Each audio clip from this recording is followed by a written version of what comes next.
Pak. Eh, Sepengetahuan saya, ini Anida Citya yang terakhir, Pak, dalam rangkaian acara tentang Citya Perdia 2024.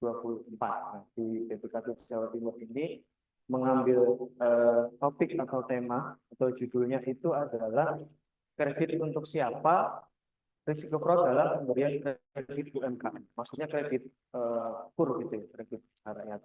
Nah, kalau boleh tahu Pak, latar belakangnya di perwakilan BPKB Provinsi Jawa Timur ini, kenapa sih Pak kita mengambil tema atau judulnya itu tentang kur, ya, tentang kur dan segala apa carut marut fraudnya gitu.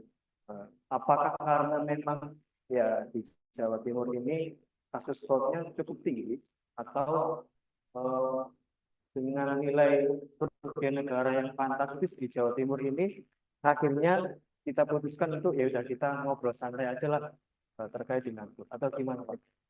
Ya, terima kasih. Kita memang mengambil ini sebagai masukan dari rekan-rekan semua. Kita perbincangkan apa kira-kira materi yang bagus ya untuk kita bisa share kepada teman-teman perwakilan terkait dengan menghadapi hak korupsi tahun 2004 ini. Dan kita putuskan memang kemarin ada beberapa pilihan, tapi pilihan kita terkait dengan kur ini memang menarik. Pertama karena setelah kita dapat informasi terakhir kemarin KPP 47 dan 2024 ya, ada rencana penghapusan kredit utang kur itu menarik. Karena pada kenyataannya kita sedang mendapatkan tugas juga. Terakhir itu banyak sekali kasus-kasus yang dimintakan penegak hukum pada kita untuk menghitung kerugian negara yang terjadi akibat dari tindak pidana. Ini juga menjadikan alasan pada kita kenapa ya kur jadi sangat risiko ya. Ternyata kalau kita pelajari kasusnya cukup berat ya. Kerugian negara ini banyak. Yang mengherankan itu sudah kur itu kredit yang massal gitu ya. Massal banyak. Memang dia kecil-kecil. Tapi kenapa kok bisa lolos seperti itu?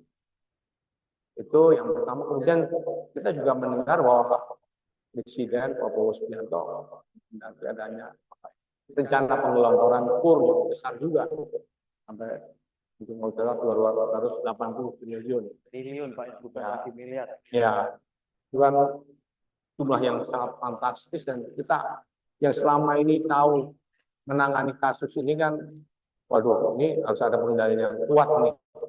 Nah ini juga bisa berefek ya kerugian negara nanti kalau pengendaliannya itu jadi baik.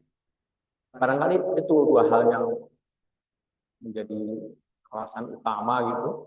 Di samping itu juga memang ini mendengar berita dari rekan-rekan perwakilan lain yang juga banyak menangani kasus-kasus kur gitu. Oh, rupanya kur itu memang banyak bermasalah gitu ya kita. Tapi kan kita bisa mempermasalahkan kasusnya, tapi bagaimana kita ke depan bisa mengendalikannya, gitu ya. Upaya untuk saya kira itu yang utama ya, yang ingin kita pertanyakan pada kesempatan kali ini. Ya, tadi sempat disinggung di awal itu ada Anida Citya, ada Bentang Citya, itu apalagi lah itu ya. Mungkin dari Bapak Ibu atau teman-teman yang dari awal gitu ya. Apa sih Anida Citya, Bentang Citya, apa pula itu gitu ya. Jadi Anida Citya itu musik dan investigasi, dan ini adalah wadah kolaborasi APID, SPI, dan semua pihak dari kementerian, lembaga, pemerintah daerah, badan usaha, dan badan lainnya dalam upaya pencegahan korupsi. Nah, Anida Citya ini bercita-cita menghadirkan strategi edukasi yang terintegrasi sehingga dapat mendorong upaya perbaikan sistem dan penguatan budaya integritas.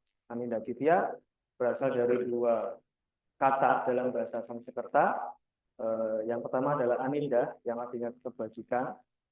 Kemudian Acitya adalah ilmu pengetahuan. Jadi harapannya dengan adanya Aninda Citya yang ke-19 ini dapat selalu menebar kebajikan melalui ilmu pengetahuan. Dan Aninda Citya ini diawali dengan tayang bincang yang dapat Bapak Ibu saksikan tayangan ulangnya di YouTube Deputi Bidang Investigasi BPKP. Kemudian tadi ada juga yang namanya Bentang Cithia Akordia.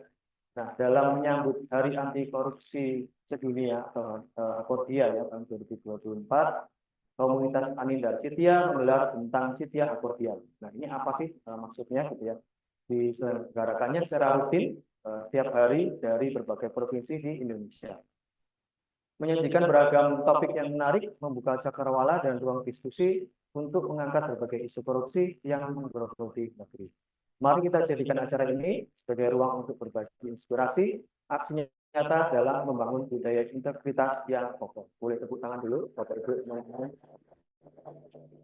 Nah, ngomong-ngomong terkait dengan PUR dan segala jalur malpropnya nih Pak. Kebetulan sudah hadir di tengah-tengah kita. Beliau adalah ekspornya, gitu ya, ekspornya di dunia perbankan, khususnya terkait dengan PUR pada UMKM, gitu ya.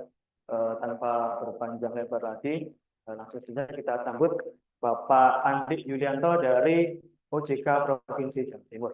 Silakan Pak Andi. Selamat pagi, Mas. Silakan Pak. Gimana kabarnya Pak? Alhamdulillah baik. Di Sehat Pak. sehat, alhamdulillah ya. Baik Pak, di pagi yang sendu ini Pak, Iya, di pagi yang sendu ini kita hangatkan gitu ya, kita hangatkan suasananya dengan diskusi santai lah gitu ya terkait dengan ngobrol-ngobrol tentang PUR gitu ya. Nah Pak Andi Yulianto, sebelumnya izin saya bacakan CV-nya dulu. silakan.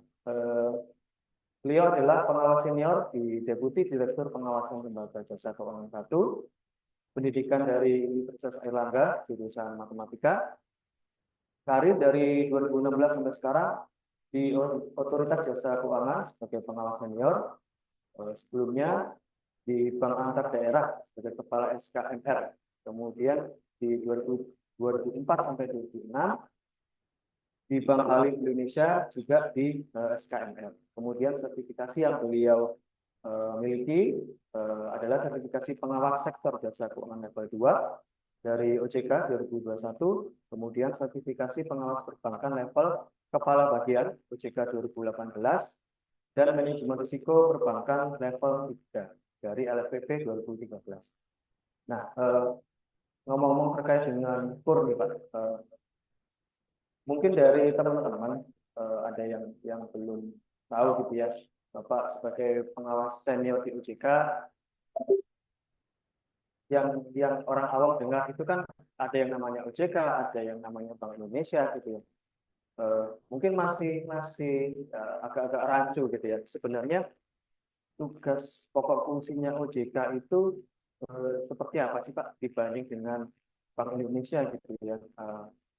Terkait dengan ruang lingkupnya sejauh mana di OJK, kemudian di BI seperti apa. Sebelum kita masuk ke topik kita hari ini. Ya, terima kasih Pak Jidan dan Pak Ustadz Dhani. Apa namanya terkait dengan ruang lingkup, mungkin teman-teman juga bisa ini ya, apa namanya dari informasinya ada di website kami di OJK. Memang di kalau OJK ini memang dari Undang-Undang tahun 2011 ya, itu sistem pengawasan pengaturan semuanya masih menjadi kewenangan Bank Indonesia.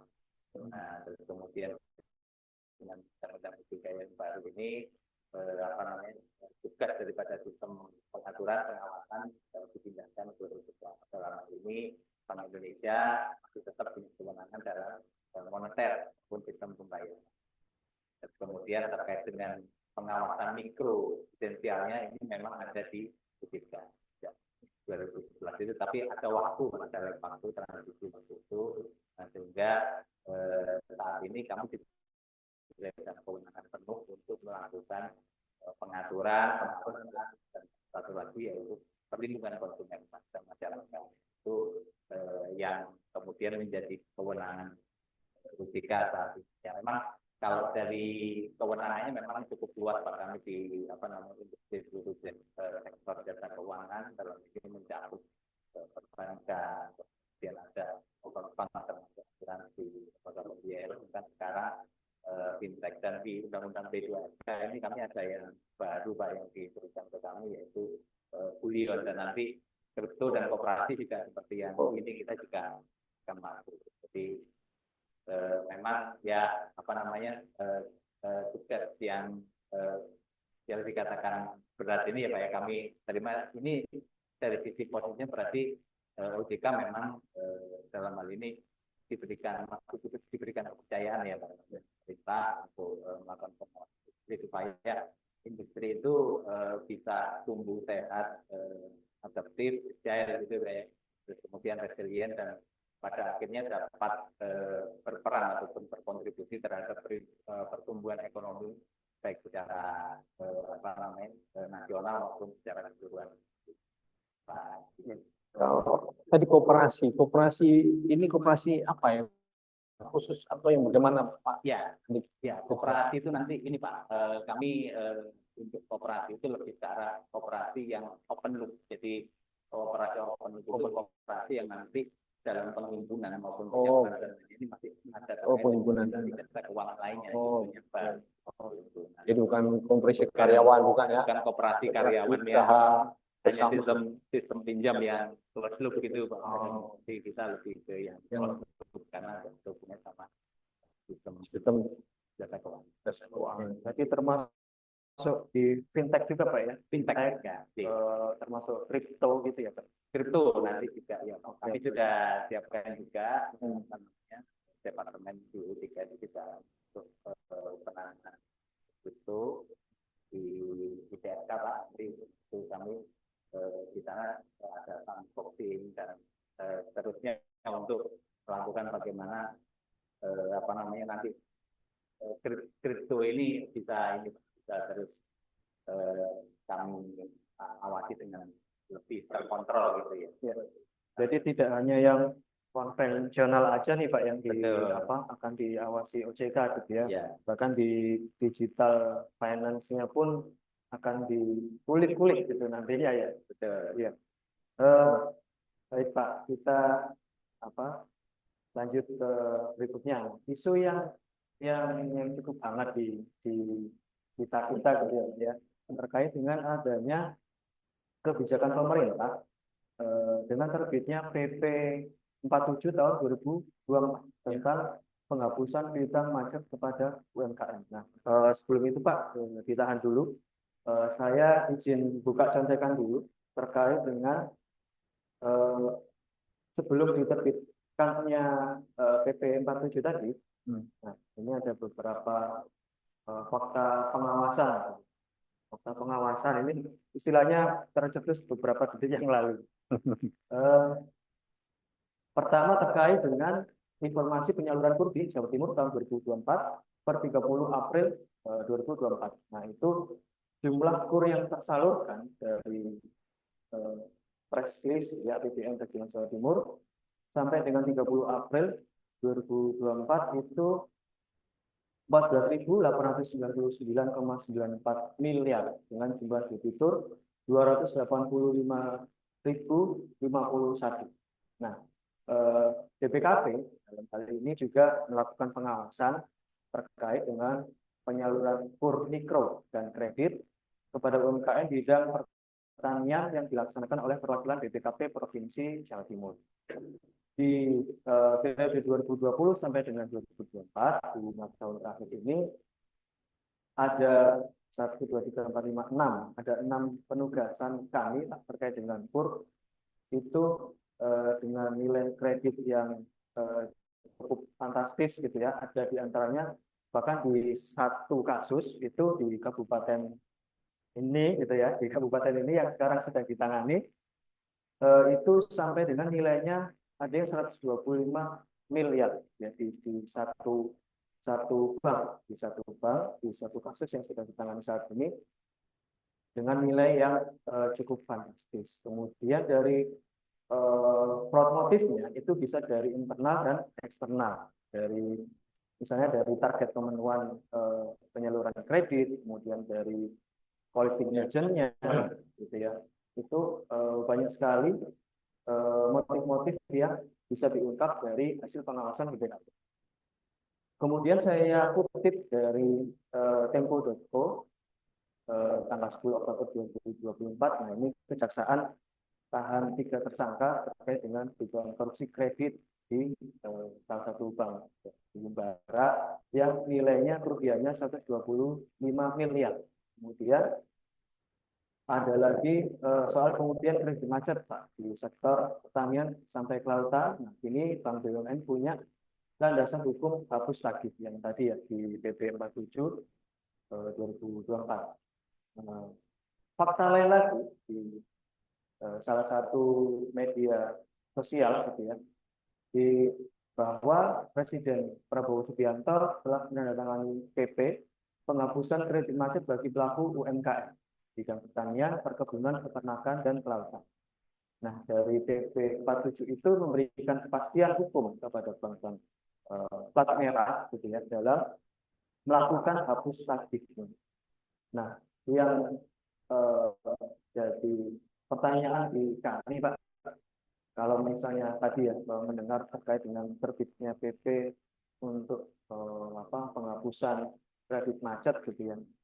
Nah, ini kan kredit macet ini harus diselesaikan ya Pak.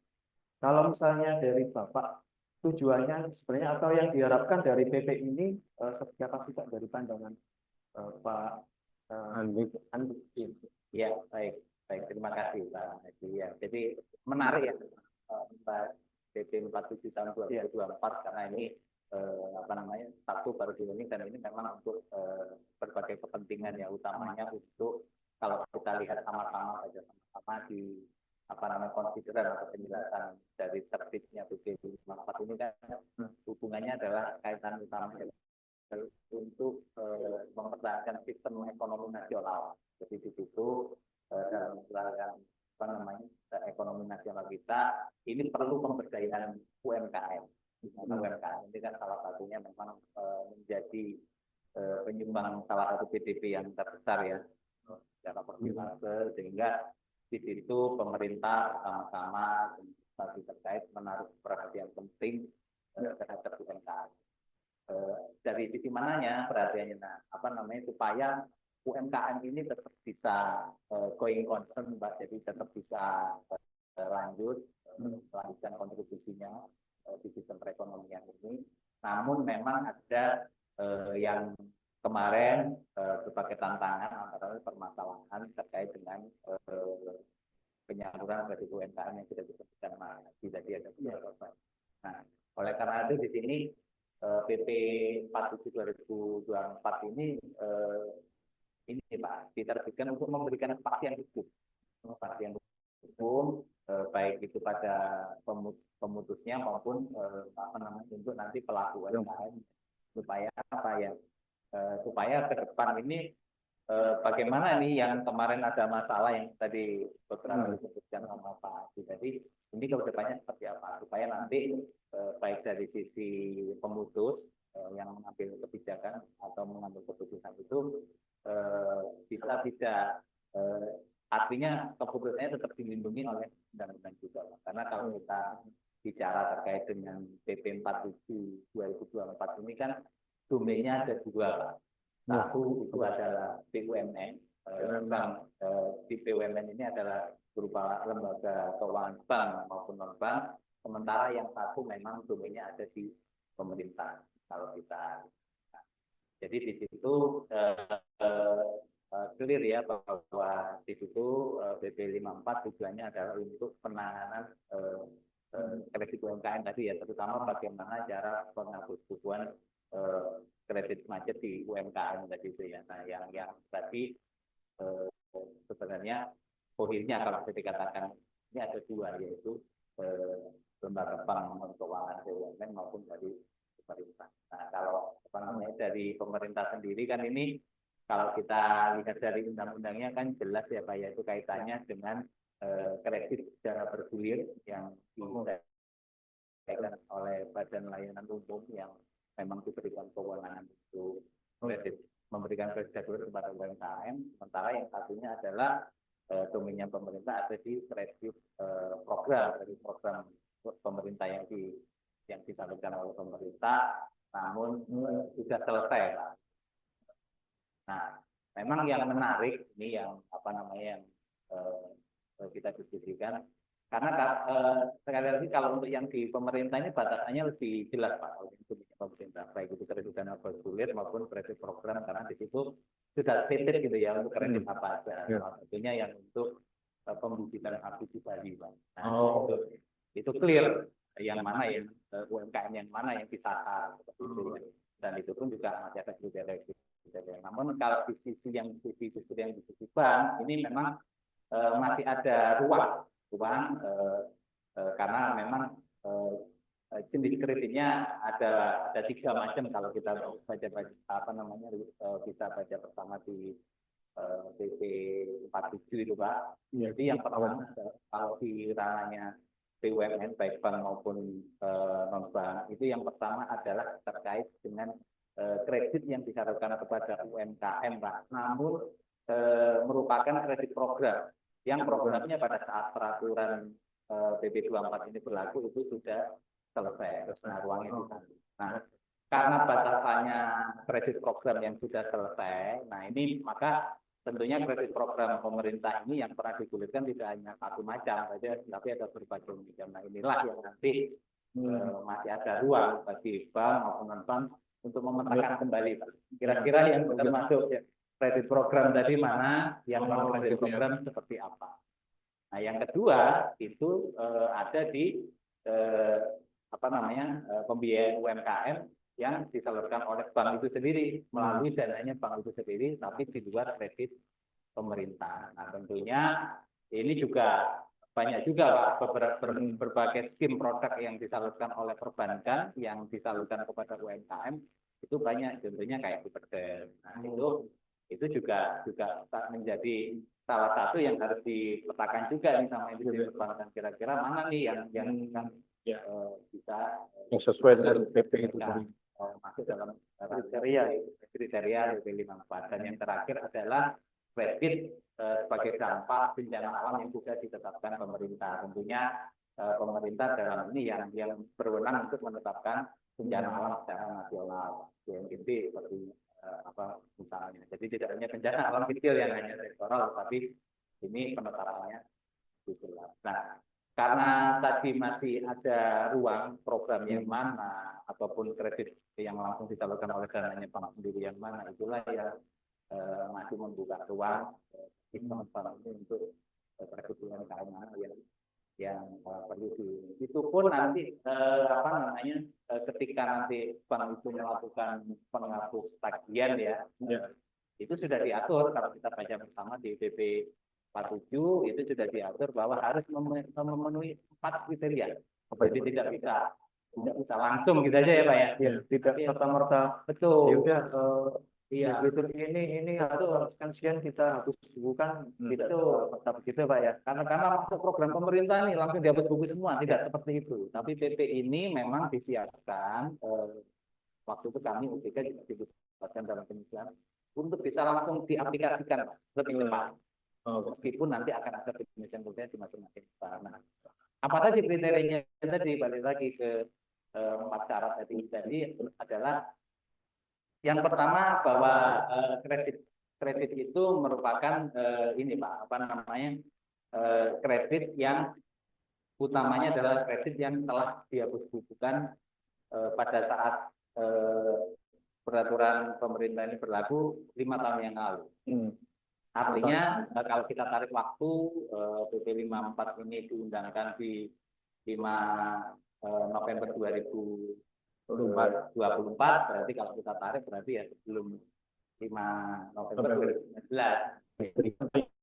Betul, itu sudah dihapus bukukan saat itu. Jadi kalau saat ini baru dihapus bukukan ya nggak bisa. Ini yang jadi ranah kita di pengawasan itu nanti untuk melihat. Ini Pak, memastikan bahwa mereka comply. Nah, yang kedua adalah apa namanya untuk kredit tersebut adalah kredit yang tidak dijamin atau tidak dijamin oleh asuransi Pak, ataupun lembaga pinjam. Kalau sudah ada asuransinya ya tentu saja Otomatis nggak bisa. iya otomatis kenapa ini bisa jadi ini Pak ya jadi double ini jadi double Jadi apa namanya celah buat iya para fraudster ini untuk melakukan betul iya mumpung ngaji mumpung penyimpangannya gitu kan gitu ya. nah syarat apa namanya yang ketiga itu ketika kredit itu tidak punya agunan ataupun punya agunan tetapi agunannya itu sudah tidak layak tidak bisa dijual ataupun dijual tidak dapat mengcover nilai kreditnya yang diambil UMKM dan yang pasti masih ada batasan lagi terakhir yaitu nilainya per debitur ini maksimal adalah sebesar 500 juta. 500 Ya, juta. jadi dengan kriteria itu tadi katanya ini sudah ada batasan-batasan ya, Pak. Cuman memang ya tentunya karena tadi itu masih meskipun ada 4 kriteria batasan, tapi masih ada jenis programnya ini ada banyak, Pak. Nah itu mungkin itu menurut saya yang nanti untuk menentukan itu termasuk cocok jenis program yang mana itu yang mungkin akan betul ya. betul, Pak. Kira-kira apalagi kalau kredit program pemerintah ya, kita harus benar-benar clear ini definisinya. Yang saat diundangkan programnya tadi itu sudah selesai. Kemudian kalau begitu, kalau kira-kira melihat dari si kriteria terkait dengan ini cocok dengan program yang mana, kriteria yang diberikan Bank misalnya tadi itu kalau misalnya ada perbedaan pendapat, perbedaan pandangan, misalnya harus divalidasi gitu ya, antara misalnya mungkin auditor yang untuk menguji validasi dengan pihak bank yang mengusulkan pengawasan. Itu siapa nanti sebenarnya yang menengahi? Artinya kira-kira berikan pendapat, oh ini cocok atau tidak. Ya, baik. Tentunya PP ini kembali kan kepentingannya untuk pemerintah ya, Pak. Jadi kalau misalkan ini ya tentunya ini upaya bersama. Jadi mungkin bisa komit ya dikoordinasikan dengan ini. Tapi yang paling pasti Pak kalau di level teknis pada saat mungkin kita pemeriksaan oleh tim Pak, tentunya apa namanya proses hapus buku sama hapus tagih ini tentunya tidak cukup hanya dari BP 47. Pastinya di dalam PJK tentang kualitas aset bank umum pun juga yang itu harus diatur oleh BUMN itu diatur bahwa mereka dalam mengatur tujuan itu harus mempunyai kebijakan dan prosedur Pak. Tentunya semua bank pasti saat ini sudah menyusun karena itu sudah diatur. Tetapi dalam BP 47 ini kan ada syarat-syarat yang 4 kriteria tadi ya, programnya ada 3. Tentunya mereka pasti perlu menyusun dulu ketentuan internalnya mereka selain daripada untuk memetakan. Nah, nanti di situ itulah yang digunakan sebagai acuan daripada pemeriksa aturan mainnya. SOP-nya seperti apa yang sudah disetujui oleh yang disusun direksi dan disetujui oleh Dewan Komisaris. Seperti apa yang dipakai. Nah, itu mestinya tidak boleh keluar dari koridor itu. Jadi apa namanya tentunya mereka nanti akan selain pemerintahan juga akan juga ya apa namanya mengatur bagaimana secara teknis dalam melakukannya. Nah, itu mungkin nanti yang jadi ajuan awal kita. Dari PP 47 kemudian ada juga PUJK-nya dan itu harus diterjemahkan lagi oleh bank-bank ini di dalam suatu kebijakan dan sistem prosedur internal mengeksekusi PP 47 tadi. Betul. Itu nanti yang bisa ini Pak selanjutnya dari kerangka ajuan daripada baik itu oleh pemeriksa internal dalam hal ini audit internal maupun oleh audit pihak eksternal. Jadi dalam artian nanti kebijakan dan prosedurnya masing-masing bank ini nanti akan berbeda gitu Pak ya, tergantung dengan kondisi masing-masing bank gitu. Bisa jadi berbeda tetapi masih dalam koridor prinsip yang sama PP 47 dan PUJK tadi ya. Jadi kalau teknisnya mungkin akan sedikit berbeda karena apa ya pemetaan kredit terutama kredit program ataupun kredit yang kepada UMKM yang disalurkan oleh bank sendiri ini kan berbeda-beda. Sama-sama bank BUMN katakan bank A dan bank B pasti akan ada di sana pasti ada istilahnya karakteristik berbeda. Kalau tiap bank ini kan unik kalau jadi ada kemungkinan apakah beda iya tapi masih dalam satu koridor prinsipal keamanan itu ya. Ya, Bapak Ibu peserta Zoom gitu ya, dan teman-teman Sopas, kalau misalnya ada pertanyaan terkait dengan topik kita hari ini, bisa langsung disampaikan aja melalui chat room atau raise hand gitu ya. Nanti akan diinfokan oleh panitia. Nah, nanti di akhir tidak akan ada sesi khusus untuk tanya jawab terkait dengan hal ini karena kita ya ngobrol santai. Jadi kalau misalnya ada yang bertanya atau ada yang belum jelas tadi yang dijelaskan oleh Pak Andi, mumpung belum lupa langsung saja disampaikan melalui fitur raise hand atau di chat room. Gitu. Kita lanjut lagi Pak. Silakan ya. Ini saya catur statement nih Pak dari salah satu berita. Bank masih memiliki hak tagih meski utang tersebut telah dihapus bukan, sehingga ada data 6 juta orang terbaca bermasalah di sistem layanan informasi keuangan OJK. Nah, ini terkait dengan adanya berita ini, kira-kira seperti apa kalau dari OJK-nya sendiri? Iya, baik. Terkait pencatatan distrik ya. Sebenarnya jadi apa namanya?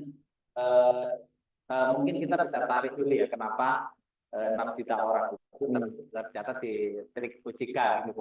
Karena distrik ini kan salah satu tools untuk apa namanya? Market disiplin maupun alat mitigasi risiko bagaimana untuk melihat salah satu karakter daripada debitur secara historical. Nah, kembali ke pertanyaan tadi, kenapa bisa tercatat ya? Kalau misalkan apa masih punya kredit yang belum dihapus lagi, karena sebenarnya kalau kita lihat daripada definisi kredit macet ini kan awalnya sebelum dihapus lagi kan pasti melalui ini dulu Pak, upaya restrukturisasi.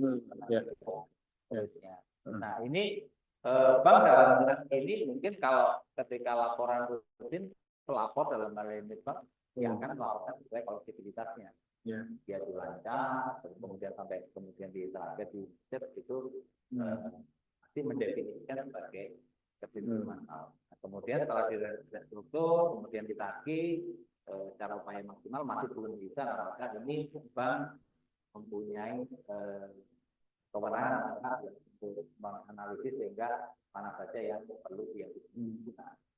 Hapus buku itu merupakan upaya administratif yang dilakukan oleh bank untuk menghapuskan tagihan ya yang ada di on balance sheet dalam hal ini neraca sebagai kredit tadi untuk dipindahkan ke rekening administratif seperti itu. Nah sehingga dalam hal ini kenapa itu masih muncul karena memang dengan kredit dihapus buku itu tidak lantas memang langsung otomatis hapus tagih.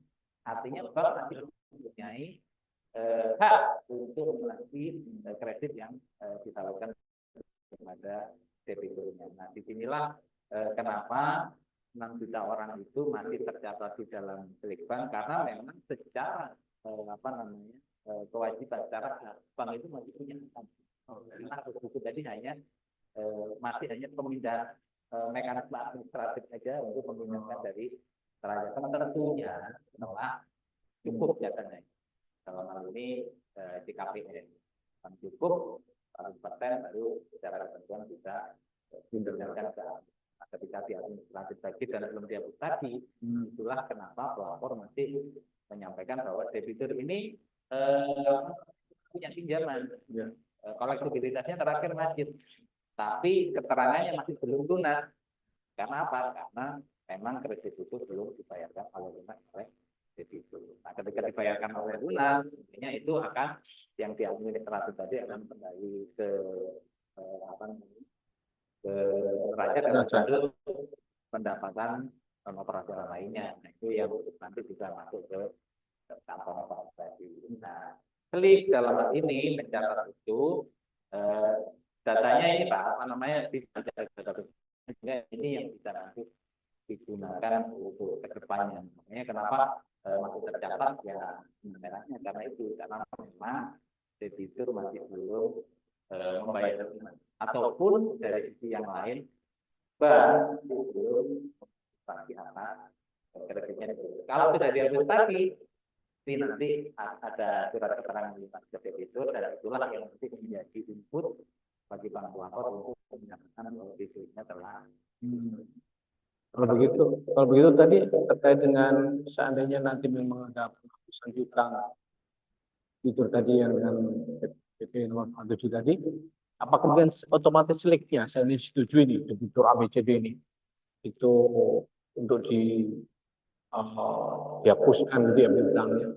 Seliknya juga kemudian akan menghilangkan mereka dari daftar itu atau bagaimana Pak? Ya, kalau terkait dengan pencatatan Pak Ustadz, jadi memang ada sequence atau ada namanya prosedur yang harus dilakukan oleh bank sebagaimana di atas itu 47 itu bank setelah tadi memetakan kriteria dan kemudian melakukan penghapus bukuan, penghapus tagihan. Memang bank masih mempunyai kewajiban dalam hal ini.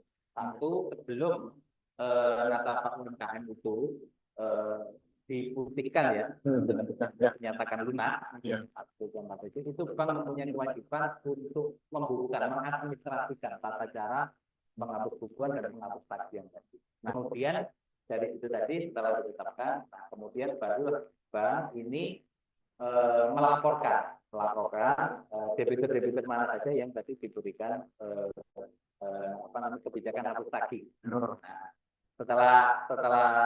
setelah melaporkan ke dalam slik, nah nanti slik itu nanti juga akan ada kode khusus Pak. Jadi gitu ya. terkait ini untuk debitur-debitur yang dihapus juga ada program yang asalnya dari PP 47 karena ini kebijakan one shot, artinya time-nya itu waktunya hanya 6 bulan, jadi supaya tidak berdampak kemudiannya. Jadi debitur-debitur yang dinyatakan lunas tadi itulah yang dilaporkan ke slik. Nah, nanti slik OJK dari situ akan ada kode bahwa debitur tersebut lunas. Nah, sejak dinyatakan lunas di slik tadi, itulah nanti debitur-debitur tadi yang awalnya macet, dihapus buku, dihapus tagih, dan terakhir lunas itu nanti yang bisa diberikan kembali, artinya sudah dinyatakan sliknya. Nah, itu UMKM itulah yang nanti bisa melanjutkan akses ke sistem keuangan di Indonesia baik melalui bank maupun di.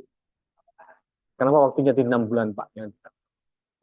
Ya, ini Pak yang apa namanya, mungkin yang salah satu menjadi concern Pak. Jadi 6 bulan ini lebih ke arah supaya kebijakan ini tidak dimanfaatkan untuk kepentingan yang lain ya Pak. Jadi tidak ada free rider Pak terkait dengan kebijakan ini. Karena bagaimana juga kredit program pemerintah ini kan banyak ya Pak ya. Mungkin ada yang masih berjalan, dan kemarin ada yang sudah tidak berjalan. Nah, kalau misalkan tidak kita batasi, nanti pikir nanti ya apa namanya, ternyata ada ruang-ruang nanti ini yang kita jaga sama-sama. Jadi supaya bahwa ini memang kebijakan ini untuk mengatasi permasalahan yang sebelumnya yang harus diselesaikan, bukan untuk nanti ke depan supaya ada dan terus itu mungkin. Jadi perlu diatur secara tegas di situ supaya clear kembali.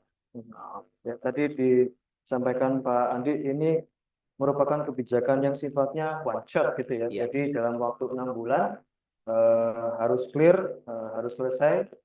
Kenapa dikatakan one shot? Karena memang jangka waktunya nggak panjang, dan sekali ini aja gitu ya Pak. Ya, untuk menyelesaikan apa ya yang mungkin selama ini terkait dengan KUR itu masalahnya makin lama makin menumpuk gitu ya. Jadi diterbitkanlah kebijakan ini. Ada pertanyaan Pak dari yang masuk dari Pak Daniel, atasan saya Pak. Langsung bertanya nih beliau. Terkait dengan tindakan preventif, apa yang bisa dilakukan OJK terhadap kasus yang ditangani secara represif oleh APH dan BPKP? Karena fraud yang terjadi juga dilakukan oleh internal perbankan, sedangkan pengajuan penyaluran, pengajuan penghapusan diserahkan pada internal perbankan. Nah, artinya sebagai APIP itu mempunyai tugas juga dalam ranah edukatif atau preventifnya, ya Pak ya. Terus terang kalau kita concernnya hanya di represif itu terutama di bidang investigasi itu cukup kewalahan apa ya terkait dengan permintaan dari APH khususnya terkait dengan KUR tadi di 2020 sampai 24 itu ada 6 kasus yang beberapa ya 6 itu beberapa dari banyak kasus yang nilainya cukup fantastis gitu ya. Jadi yang menjadi pertanyaan adalah kalau misalnya di ranah preventif itu dari OJK itu seperti apa sih Pak yang bisa dilakukan? Ya, ya, baik. Menarik ini pertanyaannya Pak Daniel ini. Jadi sekarang tidak hanya represif, karena represif jelas ya pemeriksaan di orang itu, tapi karena OJK juga punya peran terkait dengan pengaturan.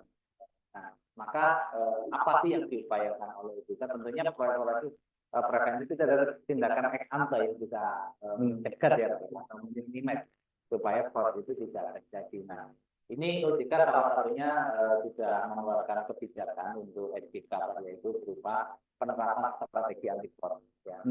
Di dalam penerapan strategi anti fraud itu harus ada upaya-upaya. Tadi yang disampaikan Mas Lupa, itu kan diserahkan ke bank semua, mulai dari buku dan seterusnya. Makanya itu kami tata di sana dalam bentuk kebijakan. Kami minta kepada seluruh jasa keuangan untuk menerapkan strategi anti fraud. Itu yang mencakup mulai identifikasi fraud, pemetaannya dan seterusnya, sehingga bank itu secara internal diberikan built-in bagaimana tata cara sistem pengendalian intern mereka terkait dengan untuk meminimasi terjadinya fraud. Nah, disitulah peran OJK. Tidak hanya di situ, mungkin salah satu acara kita ini, Akpabia, ini menyelenggarakan sosialisasi bincang-bincang dalam sampai podcast ini. Itu juga kemarin juga OJK juga melalui PJK 15/2024 itu terkait dengan untuk membentuk sektor jasa keuangan yang sehat, efisien dan berintegritas itu menerbitkan ketentuan terkait pelaporan integritas ya bagi sektor jasa keuangan. Jadi di situ dalam ini mereka diminta untuk melaporkan keuangannya dan kemudian melaporkan hal-hal ini yang sifatnya adalah untuk mendukung memberikan built-in terhadap SJK itu supaya aware bahwa mereka juga harus menjaga integritinya. Di mana secara umumnya ini juga sudah ada PJK seperti tata kelola yang itu nanti sebenarnya juga bisa menangkal kalau misalkan mereka sudah menerapkan dengan seperti itu mungkin. Dari OJK pun juga sudah ada gitu ya strategi anti fraudnya. Iya. Tapi kan ini anunya banyak Pak ya, hasilnya. Biasanya KUR itu kan mungkin ada channeling seperti itu. Yang itu nanti volumenya besar gitu Pak. Itu mungkin yang channeling itu menjadi salah satu yang prioritas atau bagaimana Pak kan kalau melihat, karena KUR itu memang relatif kreditnya kecil-kecil tapi debiturnya banyak gitu. Jadi kita memang kalau kita mau menguji itu ya memang perlu strategi ya. Barangkali ya secara teknis yang mungkin bisa diceritakan lah gimana selama ini. Iya Pak, memang KUR ini menjadi tantangan tersendiri ya Pak, karena KUR ini kan sebenarnya tujuannya baik. Kalau kita dari program bentuk ini kan juga menjadi salah satu upaya pemerintah ya untuk mendukung industri UMKM, karena yang mengambil KUR ini memang ya industri UMKM yang pada umumnya mereka baru berdiri dan seterusnya. Ini secara kewenangan memang OJK ini salah satunya terkait dengan KUR ini kan memang diberikan kewenangan. Jadi sekarang sudah ada ini Pak. Jadi sudah ada sistem pengendalian yang lebih bagus. Jadi KUR ini dari awal dari peran OJK dari depan dalam menentukan banknya ini sudah sudah melibatkan OJK. Jadi karena sebagai otoritas perbankan, jadi bank-bank penyalur KUR itu harus mendapat rekomendasi dari OJK. Rekomendasi berupa sehat dan kinerja baik. Nah, di situ Pak. Jadi sebelum menjadi bank penyalur itu bank harus mendapatkan semacam rekomendasi atau pernyataan dari bank yang sehat dan dinyatakan baik untuk menyalurkan KUR. Karena di transaksinya adalah kecil, membutuhkan SDM yang juga tidak sedikit dan tentunya sistem. Izin ada Pak. Pokok Pak Kapal. Silakan Pak, kita Pak. Oke, mau lanjut lagi. Selamat pagi Bapak. Monggo, Pak. Baru bincang-bincang ini Pak, sudah berjalan. Bapak mungkin lagi sibuk di sana. Iya. Oke, monggo lanjut. Terkait dengan kur, Pak, terutama dengan terbitnya PP 47 untuk penghapusan atau pemulihan kur, ya. Kita kedatangan expert nih Pak dari OJK terkait dengan penjelasan PP 47 itu seperti apa sih? Ini yang UMKM berarti ya. UMKM Pak, lebih 47. kredit kepada UMKM sesuai dengan PP 47. Ya.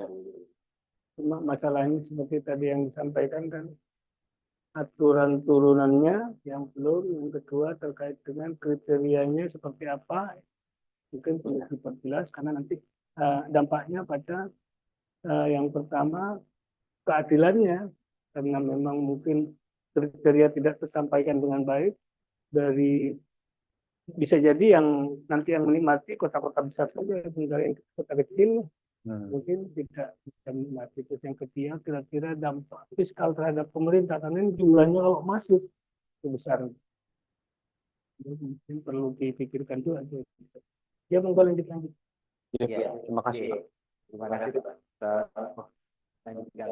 Terkait kur tadi ya, kawan. Jadi memang ini kami lanjutkan. Jadi selain tadi diberikan kewenangan untuk memberikan penerapan rekomendasi pengambilan kur, jadi di awal ini sudah kita atur Pak. Memang harus punya sistem pengendalian yang bagus karena tadi permasalahan kur ini kan kecil-kecil Pak. Sistemnya di dalam misalnya itu harus diada sendiri. Yang kedua adalah kewenangan untuk melakukan evaluasi secara berkala.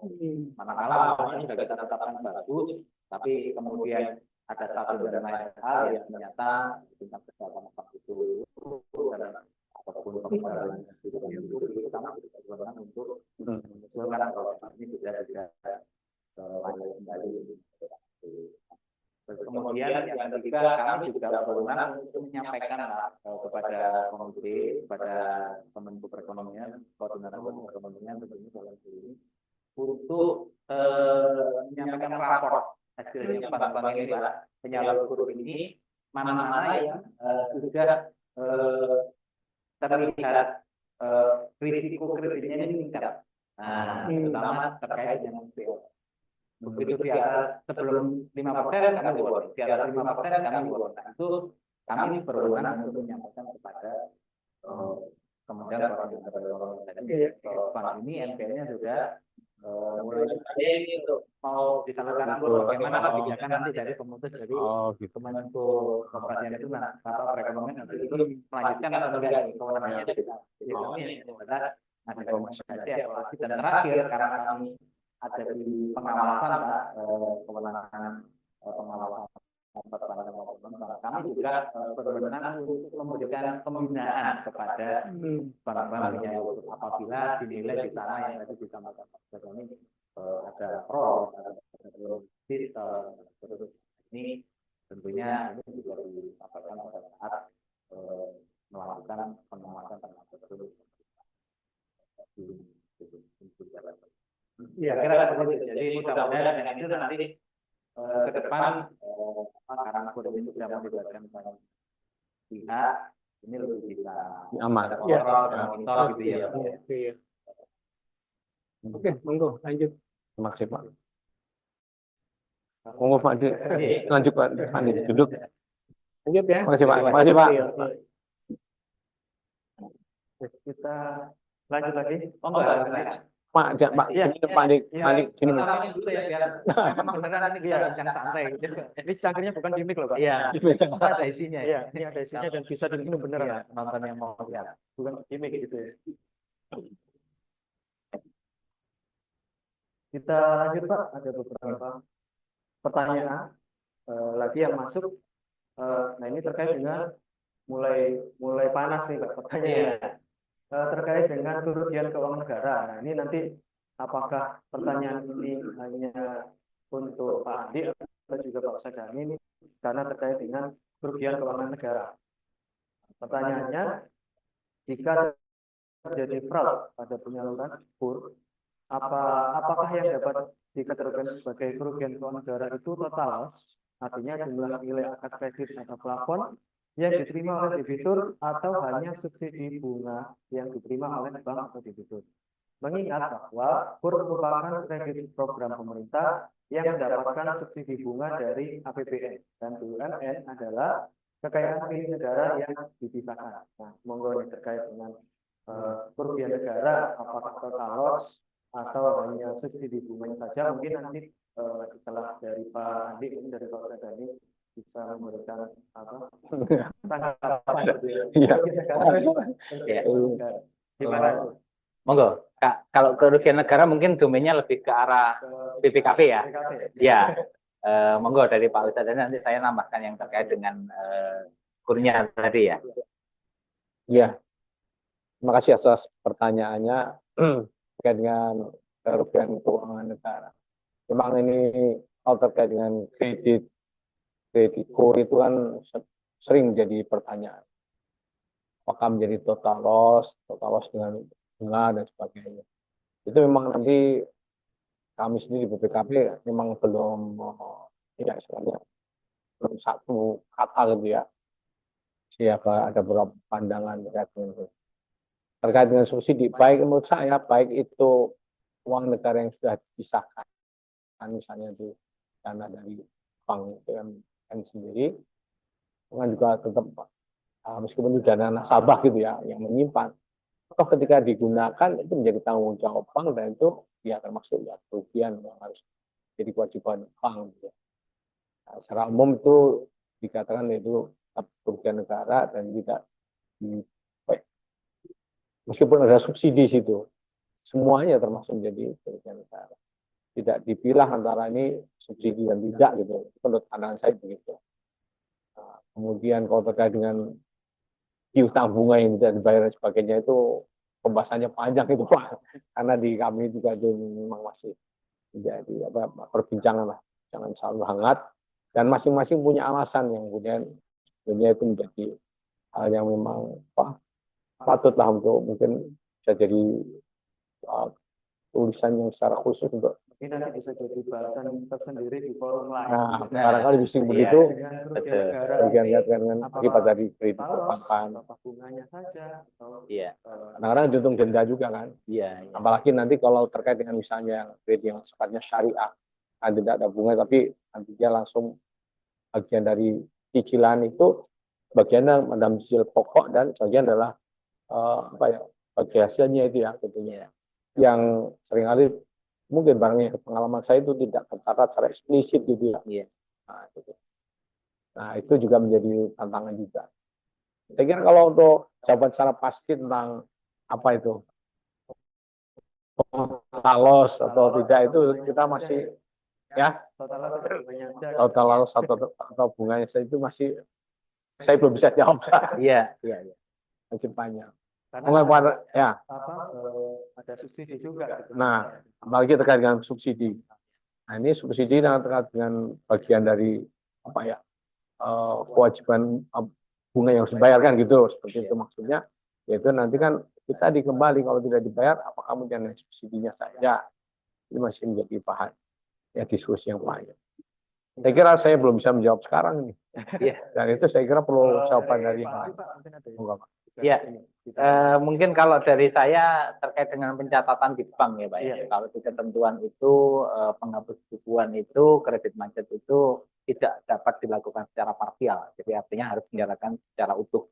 Jadi ketika akan menghapus buku, misalkan kredit macetnya sejumlah 5 miliar katakanlah atau 5 juta, itu tidak bisa 250 dihapus, 250 tetap di on balance sheet. Nah itu harus mencakup bagi dapat keseluruhan yang dinyatakan macet. Itulah jumlah yang bisa yang harus dihapus bukukan oleh bank ketika itu ditetapkan oleh hapus buku. Jadi eksposurnya tidak bisa separuh-separuh Pak, tetapi memang hapus buku itu harus langsung sekaligus bagi tetap yang terkait kerugian negara. Tadi mana yang diakui kerugian negara, nah itu memang kan tadi yang disampaikan Pak Ustadz. Bagi debit berarti termasuk bunga dan gitu maksudnya gitu ya? Iya, bagi debit yang tercatat di bank Pak. mostly itu berupa apa namanya pokok lah, ya. Oh, Pokok, gitu. ya. Jadi pokok kreditnya seperti itu. Mostly berupa pokok kreditnya. Nah, kan sebelum tergantung bank-bank masing-masing itu Iya, ada betul. upaya terkait dengan nanti sebelum hapus buku itu kan ada upaya restruct ya Pak ya. Restruct itu salah satunya nanti ada penurunan bunga, penghapusan tunggakan bunga. Nah itu tergantung bank masing-masing. Yang pasti bagi debat terakhir itu yang kalau mau dihapus buku itu harus sekalian, dan itu dari bagi debat tadi bank diatur harus membentuk cadangan dulu Pak, Ya, betul. 100% daripada jumlah. Iya. Gitu. Seperti itu. Berarti izin terkait dengan pencatatan tadi itu Pak, itu Ya. memang diatur oleh OJK ya Pak? Iya Pak. Jadi terkait dengan itu loh, kewajiban debitur tadi. Apakah memang bank itu harus memisahkan catatan antara pokok, bunga dan denda, atau sebetulnya mungkin bisa jadi satu atau bagaimana itu Pak? Mungkin di OJK ada ketentuannya mungkin bisa Pak. Ya, jadi kalau di OJK Pak ketentuannya adalah penghapus bukuan itu memang harus diadministrasikan, didokumentasikan oleh bank, dan itu harus disimpan dalam jangka waktu tertentu ya Pak ya. Cuman terkait dengan kebijakan apa namanya hapus buku berapa yang apa namanya pokok bunga dan nanti tidak letterless diatur OJK, tetapi itu di kewenangannya di bank lagi Pak, karena appetite ya kembali lagi appetite bank itu beda-beda Pak. Jadi masing-masing ada yang ya sudah supaya total direksinya nanti sudah tidak ketanggungan, nggak ada ini ya kan ada strateginya juga Pak. Kira-kira kalau saya diskon segini nasabahnya bisa bayar sehingga nggak perlu hapus buku dan seterusnya. Nah itu kan menjadi appetite bank masing-masing Pak. Jadi kami memberikan ruang di sana supaya bank bisa ini. Ya, kalau dari sisi auditor ini kalau ditanya total loss atau partial loss atau seperti apa, nah itu kasuistis ya Pak. Setiap kasus beda-beda. Ada halnya kita nyatakan bahwa kerugiannya total loss karena memang di awal sudah terjadi fraudnya. Gitu. Tapi ada kalanya di kasus yang lain itu partial loss gitu ya, karena fraudnya itu terjadi di tengah-tengah atau di pelaksanaannya gitu. Nah ini masih pertanyaan di para yang sama Pak dari Pak Mirza Nirwanto dari 403. Pertanyaan yang kedua dalam kaitannya dengan penghapus buku piutang UMKM. Bagi UMKM yang memiliki agunan namun belum mencukupi untuk menutup piutangnya, apakah dihapuskan adalah sisa outstanding kredit atau setelah diperhitungkan dengan subrogasi? Ya. Jadi kembali kalau kita baca kriterianya Pak ya. Jadi istilahnya itu tidak hanya satu kriterianya, tetapi harus mengikat ke atas juga 4 kriteria itu. 1 500 juta, 2 sudah dihapus bukukan 5 tahun yang lalu. Artinya kalau sudah dihapus bukukan di sini kan sudah ada angkanya Pak. Ya. Nah, mestinya kita berpatokan itu aja. Ya, jadi istilahnya kita sudah tidak perlu berapa nih yang bisa dihapus tagih. Ini kan dalam konteksnya kan pembahasan seberapa besar sih yang bisa dihapus tagih. Yang bisa dihapus tagih adalah piutang macet yang sudah dihapus buku. Nah, tadi kalau jumlahnya tadi paling besar per debitur adalah 500 juta sesuai dengan PP 47. Kemudian yang kedua sudah dihapus bukukan 5 tahun yang lalu pada saat peraturan ini berlaku, artinya sebelum 5 November 2019 kan. Ya, itu ya Pak ya. Jadi artinya di sini dalam hal ini mungkin untuk data atau berapa yang sisa jumlah yang dihapus buku seharusnya mengikuti bagi debat yang sudah dihapus buku kan itu tadi. Nah, tadi yang bicara terkait dengan agunan itu hanya sebagai ini aja Pak. Kira-kira misalkan tadi sudah memenuhi syarat, katakanlah ada 250 juta ini satu debitur punya piutang macet UMKM, sudah dihapus bukukan di 2018 bulan Januari katakanlah, artinya itu sudah dihapus 250 juta per Januari 2018, masuk ya kriteria.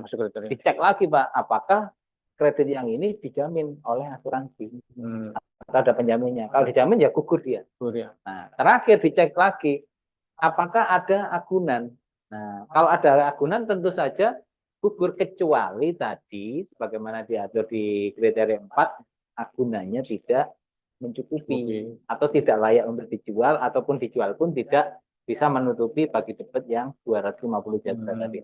Artinya ketika syarat itu terpenuhi maka ini bisa dihapuskan. Ya. Tapi ketika satu kriteria aja nggak dipenuhi, nah tidak bisa. Itulah nanti dalam pemeriksaan, dalam konteks pengamatan itu yang perlu kita jaga bersama-sama, apa namanya, konsistensi dengan penerapan ketentuan tadi. Lanjut Pak. Dari Pak Jamal dari 2104, pertanyaannya apakah ada tes pelayanan pengajuan perizinan bagi pelaku UMKM yang merasa ingin dibantu agar utangnya dihapus tagihkan. Nah, bagus ini Pak. Dari PP 47 tahun 2024 gitu ya, lebih domain pihak perbankan daripada pihak Kementerian Koperasi Usaha Kecil dan Menengah, karena berawal dari hapus buku yang sifatnya kasus per kasus, debitur per debitur. Begitu Pak atau seperti apa Pak? Iya. Pelayanan. Ya, kalau des pelayanan kan kita sama-sama belum mendengar ya yang khusus terkait dengan PP 47. Saya rasa juga kita semua belum mendengar apakah akan ada kontak centernya tersendiri terkait dengan apa namanya penerbitan PP 47 sama-sama.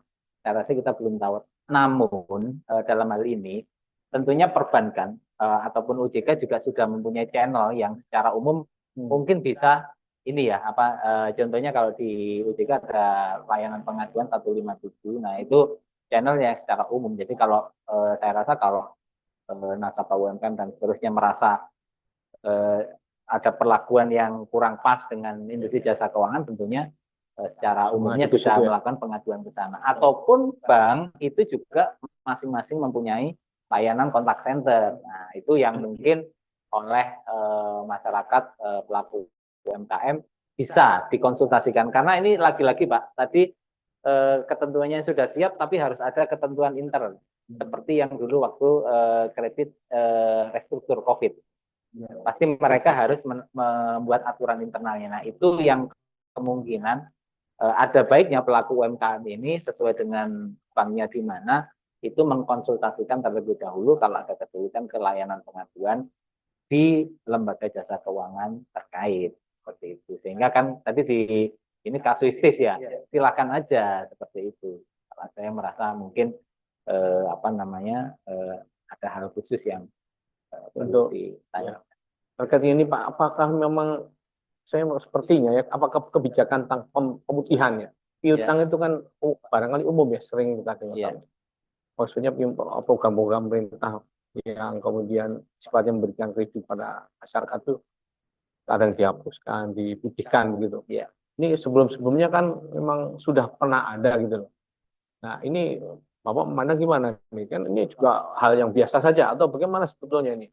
Karena nanti jadi presiden, maksudnya itu orang juga utang anak Tuhan dibuktikan juga gitu loh. Nah, gimana tuh? Betul Pak. Makanya itu yang perlu kita jaga bersama-sama Pak dalam hal ini. Artinya kita juga apa namanya perlu jangan sampai paradigmanya masyarakat itu bahwa ini ada pemutihan, oh nanti ambil ke program pemerintah ada pemutihan. Tidak, saya rasa ini lebih ke arah makanya tadi diatur kriterianya yang jelas Pak. Jadi program yang dihapus bukukan untuk yang kredit dari pemerintah itu adalah program kredit program pemerintah yang sudah selesai saat apa namanya ketentuan ini atau PP 47 ini diundangkan. Nah, artinya apa? Itu memang lampau dan tapi ada kriteria khusus. Jadi ini juga ada message-nya juga bahwa nggak semua bisa seperti itu. Jadi istilahnya kita juga harus mengedukasi ke masyarakat juga bahwa tadi terkait dengan apa namanya tindakan yang dilakukan. Ini kan kita sudah punya sistem layanan informasi keuangan SLIK.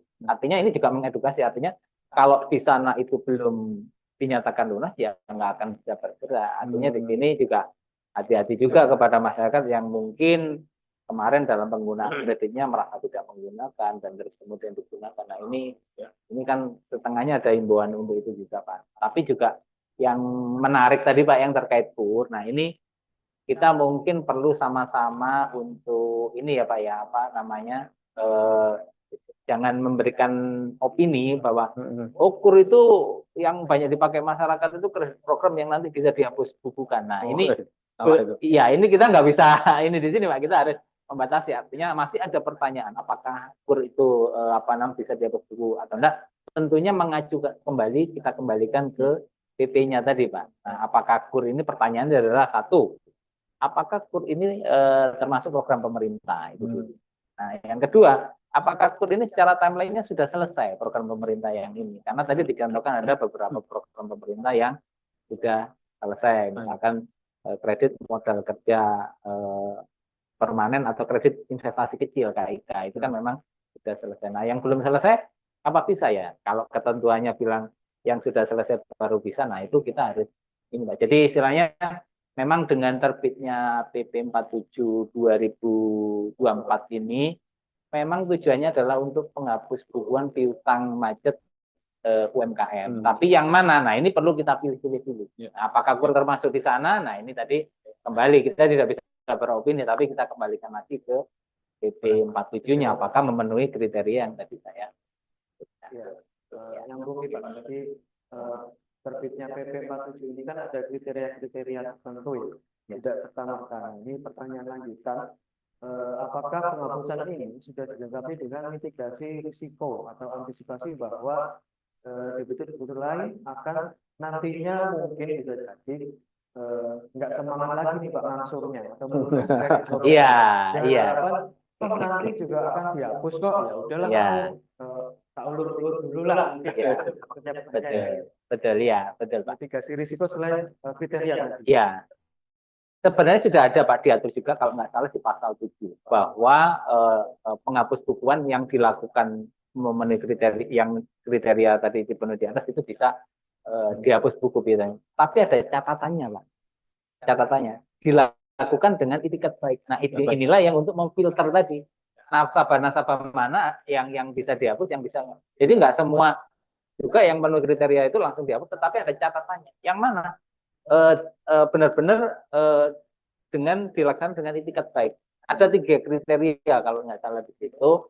Yang pertama adalah bahwa kredit ini memang ini apa namanya benar-benar disalurkan, jadi dilakukan tidak atas dasar kepentingan untuk menguntungkan diri sendiri ataupun golongan. Artinya dari sisi lembaga jasa keuangannya ya Pak ya. Jadi kalau misalkan wah ini saya punya tagihan banyak, ini mumpung ada apa namanya program ini kita hapus. Nah itu yang tidak bisa untuk memberikan keuntungan pribadi ataupun kelompok ataupun golongan, itu yang tidak bisa. Mitigasinya di situ.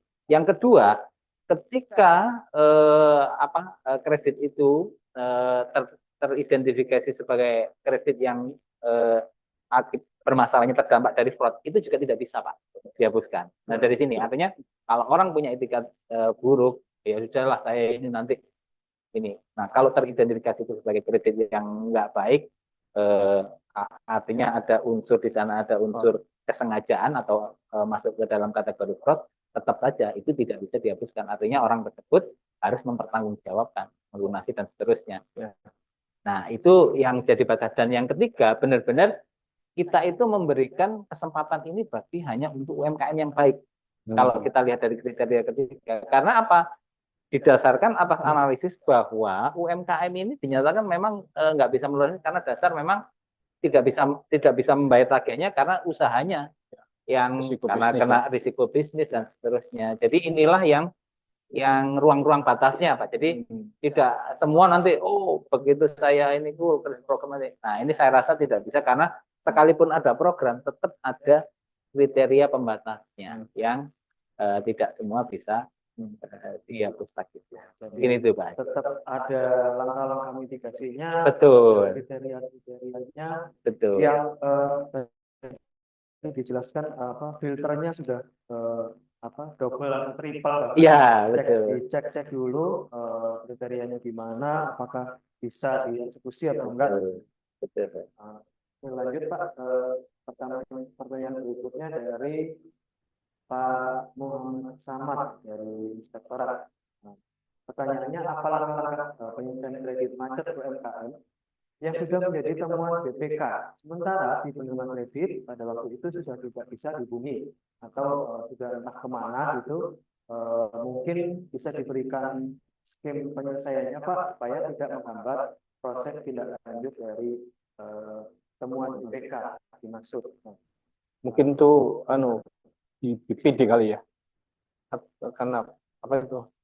Terkait dengan penyelesaiannya, Pak. Misalnya kredit macet, temuan BPK itu. yang menjadi temuan BPK, sementara si penerima kredit ini sudah nggak bisa lagi dihubungi, Pak. Sudah hilang kontak misalnya seperti itu. Nah, otomatis untuk tindak lanjutnya kan menjadi terhambat nih, Pak, karena temuan BPK ada kredit macet, kemudian untuk menindaklanjuti karena si penerima kredit ini sudah tidak bisa lagi atau hilang kontak, gitu ya. Nah, kira-kira seperti apa sih Pak langkah-langkahnya atau skemanya supaya bisa menindaklanjuti temuan BPK itu tadi Pak, kredit macet yang udah nggak tahu lagi orangnya kemana gitu. Iya. Ini kalau terkait dengan BPK, Pak, mungkin BPK punya ini sendiri ya, Pak, prosedur sendiri. Jadi mungkin dalam hal ini saya tidak terlalu ini ke BPK, cuman saya hanya bisa menyampaikan di sini best practices yang dilakukan perbankan ketika terdapat kasus serupa ya dari versinya bank maupun di ketentuan secara OJK. Jadi tentunya ini lepas konteks dari UMKM atau non UMKM ya Pak. Jadi kalau kredit bermasalah itu memang solusinya ada dua Pak. Jadi yang pertama itu ketika kredit itu dideteksi bermasalah, solusinya adalah restru. Nah, restru itu ada beberapa skim yang bisa dilakukan, mulai dari penurunan suku bunga, penjadwalan ulang angsurannya ya Pak ya. Jadi dan seterusnya itu yang bisa dilakukan oleh Pak. Ketika itu tidak selesai, maka bisa dilakukan bukan langkah penyelamatan kredit tidak bisa dilakukan, maka bisa dilakukan upaya penyelesaian kredit. Nah, penyelesaian kredit ini yang ada beberapa, misalkan antara lain diantaranya adalah dilakukan AIDA.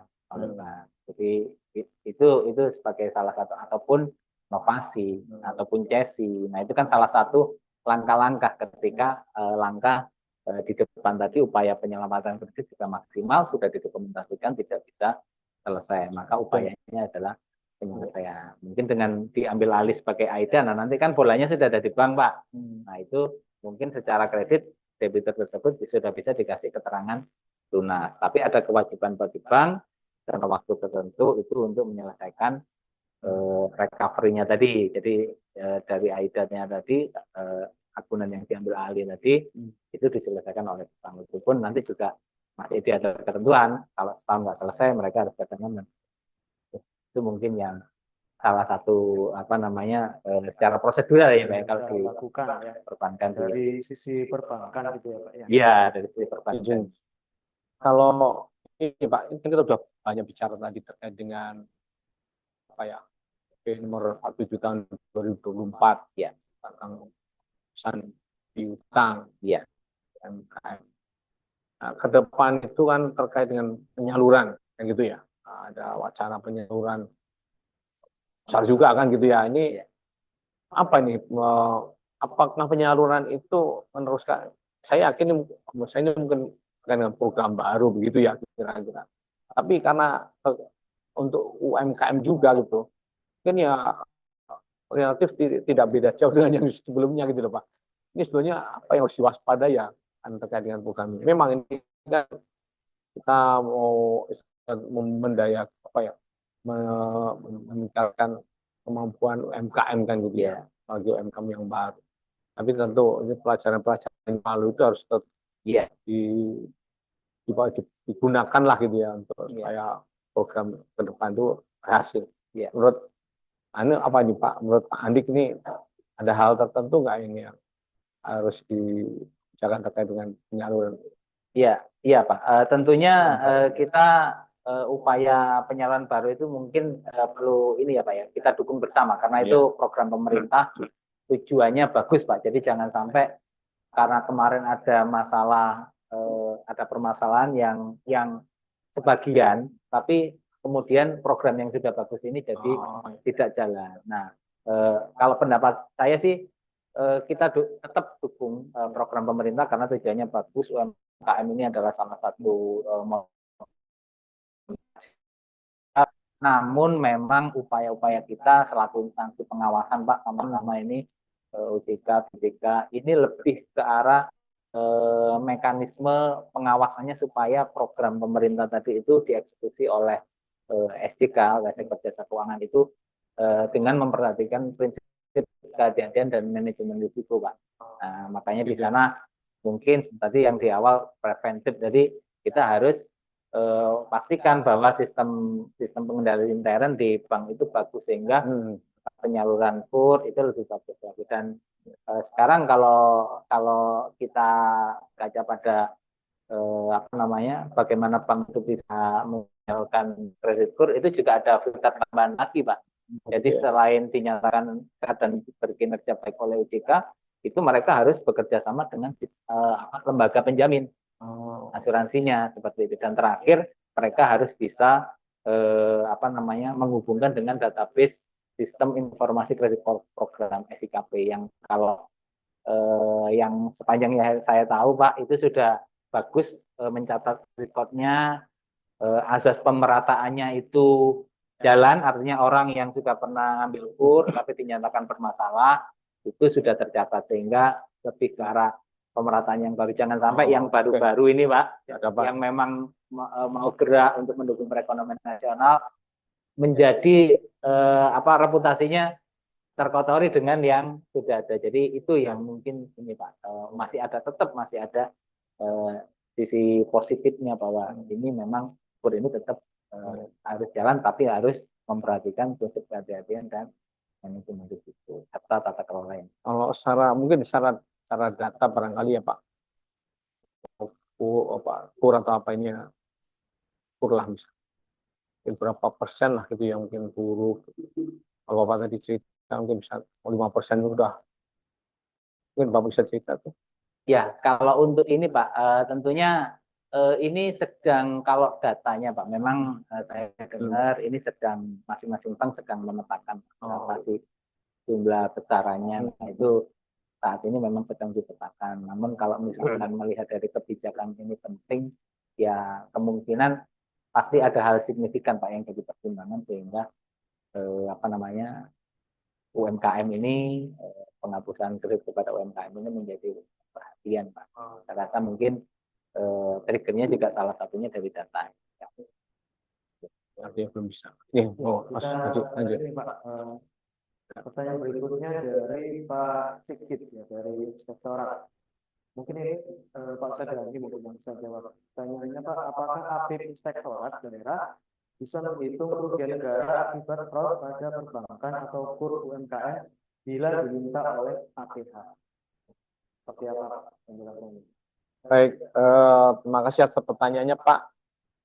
Jadi sebetulnya kalau seandainya kasus itu kasus korupsi ya, terkait dengan tadi ya kura ya macet dan sebagainya itu yang dibutuhkan oleh APH itu adalah nilai kerugian keuangan negaranya yang tentu harus dilihat sebagai akibat dari penyimpangan yang terjadi.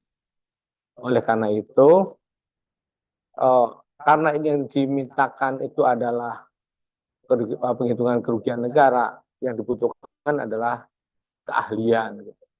Jadi karena keahlian yang dibutuhkan, maka inspektor sebenarnya bisa. Menurut pendapat saya, inspektorat daerah itu bisa. Jadi kalau yang dibutuhkan keahlian, dan saya pikir itu juga akan dikomunikasikan di pihak APH-nya. Dia harus bisa meyakinkan pihak APH dan APH bisa meyakinkan nanti pengadilan atau hakim bahwa yang bersangkutan yang akan memberikan keterangan ahli terkait dengan menghitung kerugian negara tadi itu memiliki kompetensi yang cukup untuk bisa menentukan adanya penyimpangan berakibat kerugian keuangan negara. Saya kira begitu menurut pendapat saya. Jadi sepanjang dari APIP itu mempunyai keahlian gitu ya, karena yang dibutuhkan adalah keahliannya. Iya. Karena auditor ini kan ahli akuntansi auditing gitu Pak. Ya. Jadi ketika inspektorat bisa meyakinkan hakim secara keahlian akuntansi dan auditing, ya nggak ada masalah untuk mereka bisa menangani itu atau mendukung kerugian keuangan negara. Ya, Pak. Ya. Yang berkembang kemudian adalah ternyata ada juga saya mendengar itu APH itu minta menghitung kerugian negaranya kepada politeknik. Maksudnya mungkin politeknik, mungkin akuntansi kali ya. Tapi karena organisasinya politeknik itu organisasi pendidikan, saya agak ragu-ragu kalau seandainya apakah politeknik itu bisa menghitung kerugian negara gitu ya. Itu saya khawatirnya begitu. Tapi kalau inspektorat karena terkait dengan kewenangannya ada kaitannya dengan masalah pengawasan, masih bisa lah gitu. Nah, ini memang kemudian berkembang nih, apa namanya terkait dengan ahli menghitung kerugian negara itu tadinya kan istilahnya dikaitkan dengan keahlian akuntan dan auditing, kemudian kaitannya dengan instansinya yaitu BPKP selaku pengawas atau instansi pengawasan atau BPK gitu ya, pemeriksa keuangan. Maka kemudian berkembang, ya, termasuk kemudian inspektorat tadi bisa, dan kemudian ada juga yang mencoba menggunakan politek. Nah, itu perkembangan yang saya dengar gitu ya. Tapi di atas kondisi yang ada ini saya belum tahu nih untuk yang terakhir dengan kerugian negara dari politeknik. Saya kira begitu barangkali jawaban dari saya. Terima kasih Pak Sodani. Nah, kita lanjut dulu ini kembali ke Pak Andi, Pak. Dari Pak Faizuddin, Pak. Mengenai pencatatan balance sheet piutang bermasalah di bank. Apakah akan berpengaruh terhadap perbedaan pencatatan antara neraca di pemerintah dan bank? Karena terdapat perbedaan sistem akuntansi yang dianut SAK dan SAP. Terkait dengan perbedaan ini, Pak, seperti apa, Pak? Dengan dari Pak Faizuddin. Ya, ya. Mungkin saya tidak bisa menjelaskan perbedaan ininya karena di pemerintah kan ada standar sendiri ya Pak ya. Sementara di bank ada standar sendiri terkait dengan pencatatannya, salah satunya menggunakan SAK. Sekarang 71 Pak. Dan sebelumnya 50, 55. Jadi memang di apa?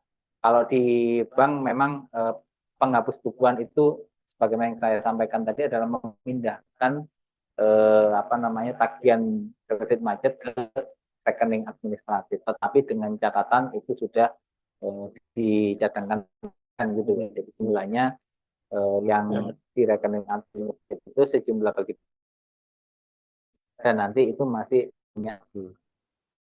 Artinya ini apanya pencatatan keuangan negara apakah yang administratif ini langsung 100% gitu ya Pak ya, disamakan ini. Nah ini yang saya masih belum bisa jawab karena SAK-nya sendiri mungkin yang di pemerintah, mungkin teman-teman di ranahnya pemerintahan ya yang bisa ini, tapi kalau itu nilai wajar terakhir bagi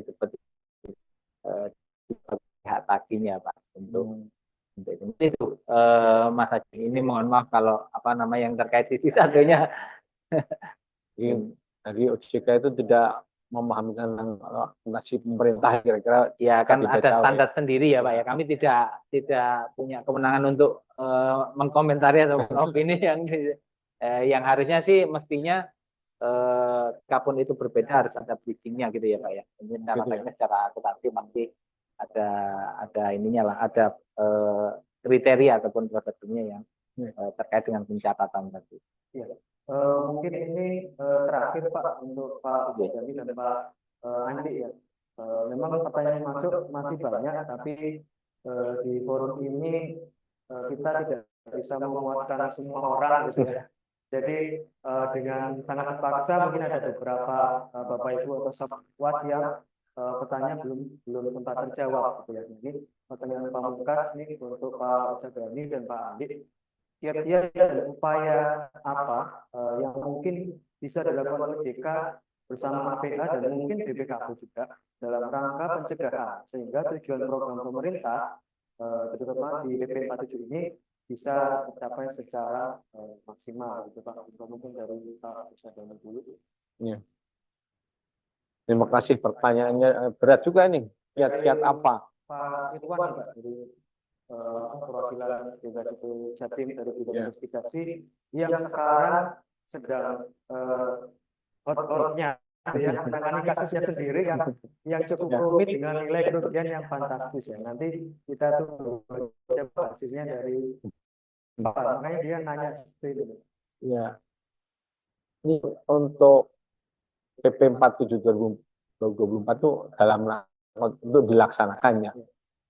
Maksudnya ini kalau kita itu kaitannya dengan pelaksanaan PP 47 ya itu kan ketentuannya sudah ada nanti rincian seperti apa mungkin nanti yang kalau kata Pak Andi nanti akan dijelaskan lebih lanjut bahkan mungkin itu nanti masing-masing bank ada apa ya kebijakan turunannya gitu ya kayak gitu.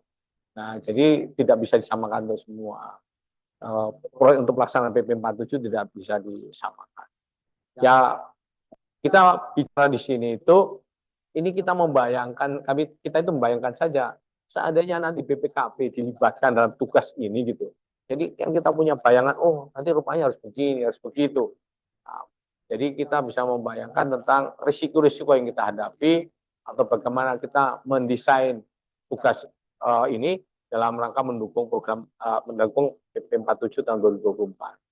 Tapi kalau kiat-kiat terkait dengan apa pencapaian tujuan pemerintah penyaluran KUR yang efisien dan efektif ya bermanfaat bagi masyarakat mungkin lebih tepat barangkali ya OJK barangkali gitu ya yang kemudian bisa menyampaikan gitu ya kiat-kiatnya gitu. Kalau BPKP itu karena tidak berkaitan langsung dengan penyaluran maupun apa ya monitor pengawasannya itu untuk syarat detail tadi ya mungkin saya sendiri juga tidak bisa memberikan. Saya kira mungkin Pak Andik yang bisa mungkin kalau terkait atau dua-duanya Pak Andik terkait dengan apa pelaksanaan PP 47 maupun kiat-kiat untuk tetapnya penyaluran KUR yang atau kredit UMKM yang efektif tadi, efisien dan manfaat. Monggo Pak. Ya, baik terima kasih Pak Haji dan Pak Ustadz. Jadi kalau terkait kiat-kiat tentunya tadi yang disebut nanti baik BPK terus kemudian BPKP BPK dan lembaga otoritas lainnya. Saya kira pasti akan melakukan upaya kiat-kiat dalam langkah mengawal Pak, karena kita sama-sama di wingnya pemeriksaan atau pengawasan ya. Jadi pasti ada kesamaannya di sana. Jadi kita akan melakukan bagaimana supaya PP 47 ini diterapkan dengan baik, dengan tata kelola yang baik dan tidak ada free rider di sana. Nah, itu yang secara kesimpulannya seperti itu. Bagaimana melakukannya? Nah, pastinya kita dengan kewenangan kita masing-masing. Misal nanti di OJK, karena itu ada dua pohir ya Pak ya, katakanlah satu BUMN tadi baik keuangan maupun non keuangan baik perbankan maupun non perbankan di bidang keuangan itu mungkin domain kami Pak. Tapi sementara untuk yang piutang macet negara mungkin domainnya BPK dan seterusnya. Nah, ini yang jadi kami pastinya kami akan lakukan dengan menggunakan tool-tool yang kebijakan-kebijakan kami dalam melakukan pengawasan dan pemeriksaan di industri masing-masing Pak, baik di perbankan maupun nah mungkin kita akan gunakan tools itu titik tekannya bagaimana ada di bank yang tadi disebutkan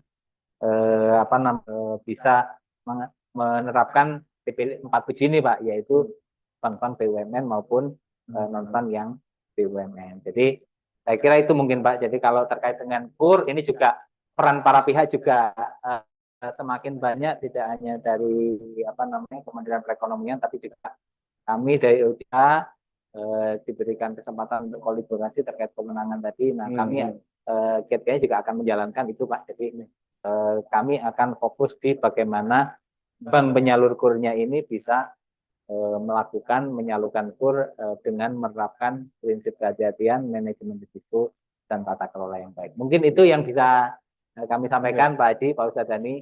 Terima kasih. Terima kasih Pak Andi. Saya ingin macam kayak closing statement teman-teman masih ingin. Mungkin masih banyak yang mungkin perlu kami tahu ini dengan ilmu yang atau kewenangan yang ada di OJK gitu.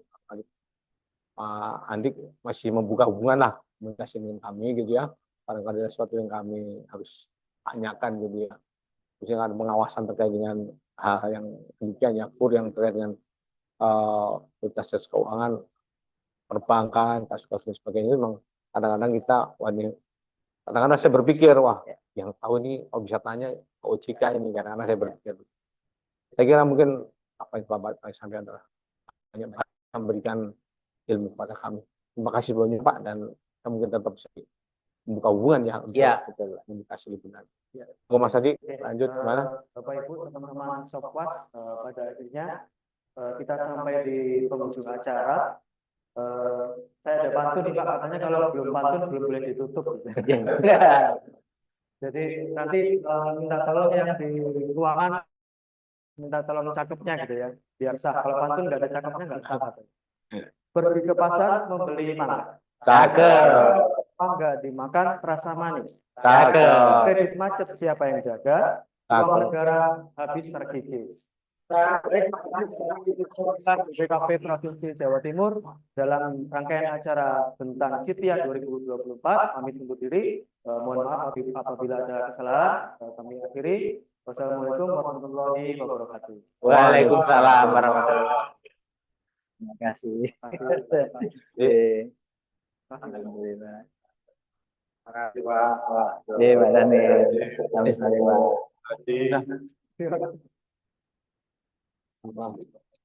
Ya, Mas Nur. Iya, Pak Mas Nur.